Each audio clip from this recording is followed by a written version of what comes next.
घर के हुक्म जहाँ फातिमा के चलते हैं। तुम अजान में सुन के जलते हो, पता नहीं अब अर्श का सुन के तुम्हारा हाल क्या होगा। ये हो गई 7वीं दलील। अब 8वीं दलील आपकी खिदमत में। ये अर्श की बात हो गई। अब लिवाइल हम्द की बात। लिवाइल हम्द क्या है? लिवाइल हम्द ये कि क़यामत के दिन रसूल खुदा सल्लल्लाहु अलैहि वसल्लम का झंडा होगा, फरेरा निशान, उसके नीचे ठंडक की ठंडक होगी। लिवाइल हम्द, उस पे कुछ लिखा है। लिवाइल हम्द पे लिखा हुआ कलमा यहाँ पे मैं आपको फिर 2 किताबें अहले सुन्नत की पेश करना चाहता हूँ। पहली किताब है जनाब उल मवद्दत, सफ़ा नंबर इसका 296।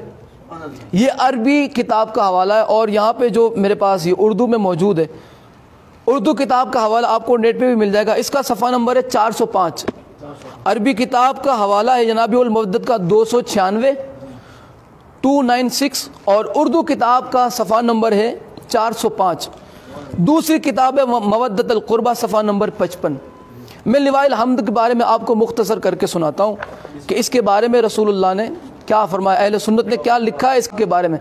देखिए उसके नीचे किस किस को जगह मिलेगी। 2 हवाले में दे चुका, पहली जनाब उल मवद्दत और दूसरी मवद्दत अल क़ुरबा, सफ़ा नंबर उसका 55। देखिए क्या लिखा है। हज़रत अब्दुल्ला बिन सलाम से रिवायत है कि मैंने हज़रत सल्लल्लाहु अलैहि वसल्लम की खिदमत में अर्ज़ की, या रसूल अल्लाह, मुझको अलम हम्द की तारीफ़ और उसकी कैफियत से आगाह फरमाए। यानी लिवाइल हम्द के बारे में। हमारे घर पे, आपके घर पे, हर अली वाले के शिया के घर पे एक अलम लगा है, उसमें फरेरा है। फरेरे के ऊपर क्या है? पंजा। इसी को कब्जा कहते हैं। क्या कहते हैं? कब्जा। आप नहीं समझे, चलो मैं आसान कर दूं। मौलवी जब भी मिसाल देता है दाढ़ी की तो कहता है कि दाढ़ी उतनी होनी चाहिए जितनी कब्जे में हो। पता चला कब्जा किसे कहते हैं? पंजे को कब्जा कहते हैं। तुम्हें हमारे घर की छत पे लगे हुए अलम पे पंजा, निशान पे, फरेरे पे पंजा बर्दाश्त नहीं ना बर्दाश्त। आओ दिखाओ ये पंजा कहाँ लगा हुआ है। आज तो मुनाफिकों के कलेजे जलेंगे ही जलेंगे। फरमाया कि अब्दुल्ला बिन सलाम अर्ज किया, या रसूलल्लाह मुझे लिवाइल हम्द के बारे में बताएं। तो आपने फरमाया कि उसका तूल, उसकी लंबाई 1000 बरस की राह के बराबर होगा। इतना लंबा होगा कि 1000 बरस का सफर करते जाओ, जाते जाओ, चलते जाओ, 1000 बरस की राह का होगा। ठीक है। उसका सुतून सुर्ख याकूत का, उसका कब्जा, उस पे कब्जा सफेद मोतियों का होगा। रसूल के झंडे पे भी अलम अब्बास का लगा होगा। लिवाइल हम्द पे, ये अहले सुन्नत है, ये शिया नहीं है।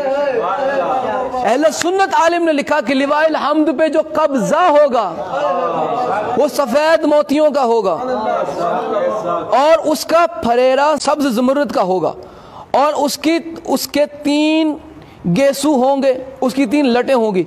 एक गेसू मशरिक में होगा, दूसरा मगरिब में और तीसरा वस्त दुनिया में। उस पर 3 सतरें लिखी होगी। कौन सी? पहली सतर बिस्मिल्लाहिर्रहमानिर्रहीम, दूसरी सतर अल्हम्दुलिल्लाहि रब्बिल आलमीन, मुल्ला डूब के मर जा। तीसरी सतर फरमाया रसूलुल्लाह ने, तीसरी सतर मवद्दतुल कुर्बा, सफ़ा नंबर 55, जनाब उल मवद्दत, सफ़ा नंबर 405। फरमाया रसूलुल्लाह ने तीसरी सतर उस पर लिखी होगी, ला इलाहा इल्लल्लाह मुहम्मदुर रसूलुल्लाह अलीयुन वलीयुन।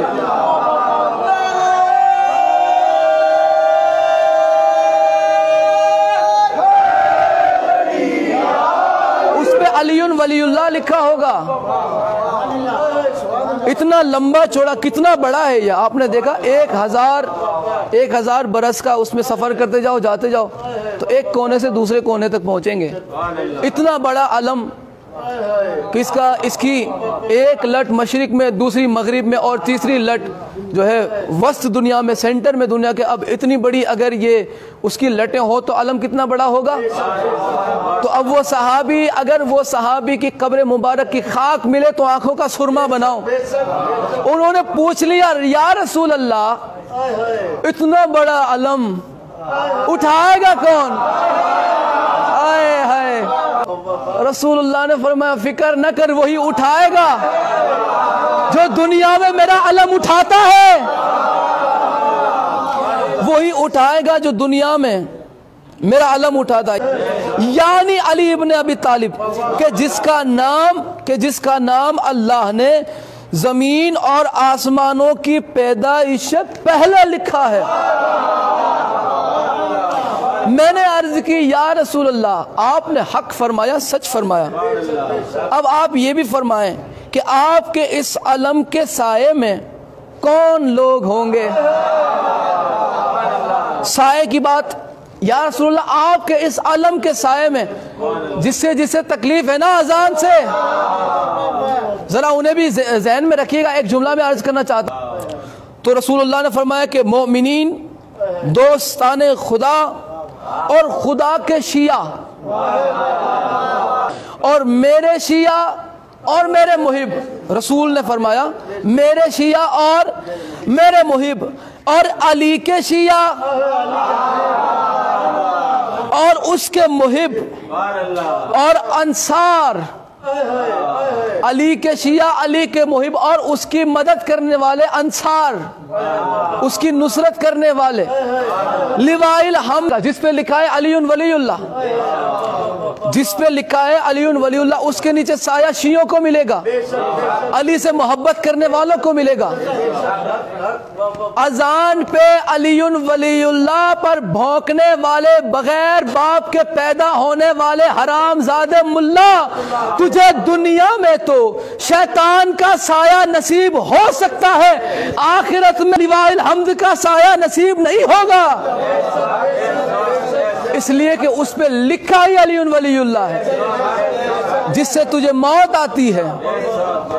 اب مصرع ملاحظہ فرمائے، ایسے لوگ جو ہے نا، یہ جنہیں تکلیف ہو جاتی ہے، جن کا باپ مر جاتا ہے، علی ولی اللہ اذان میں سن کے، وصی رسول اللہ و خلیفتہ بلا فصل، جب یہ سنتے تو انہیں موت آ جاتی ہے، فرشتے دیکھنے لگ جاتے ہیں موت کے۔ رسول اللہ کی وہ حدیث یاد ہے نا، یا علی تجھ سے وہی محبت کرے گا جو حلالی ہوگا، بغض وہی رکھے گا جو حرامی ہوگا۔ رسول اللہ کی یہ حدیث ذہن میں رہے اور مفہوم آپ کی خدمت میں پیش ہے۔ تو مصرع ملاحظہ فرمائیں کہ دیکھتا ہوں جو انہیں مجھ کو ہنسی آتی ہے، سن کے آذان ولا شکل بگڑ جاتی ہے، بغض حیدر سے پتہ چلتا ہے معین ہمیں، ان کی مائیں کہیں غیروں میں چلی جاتی ہے، بغض حیدر سے پتہ چلتا ہے معین ہمیں، ان کی مائیں کہیں غیروں میں چلی جاتی ہے۔ اب اس سے زیادہ ادب کے الفاظ میرے پاس نہیں، ٹھیک ہے؟ تو ان کی مائیں، تبھی یہ لوگ حرام زادے پیدا ہوتے ہیں، اور ان کے دل میں بغض علی اس حد تک کوٹ کے بھرا ہوا ہوتا ہے کہ انہیں اذان میں علی ولی اللہ سن کے موت پڑ جاتی ہے۔ یہ 8ویں دلیل ہو گئی۔ اب 9ویں دلیل،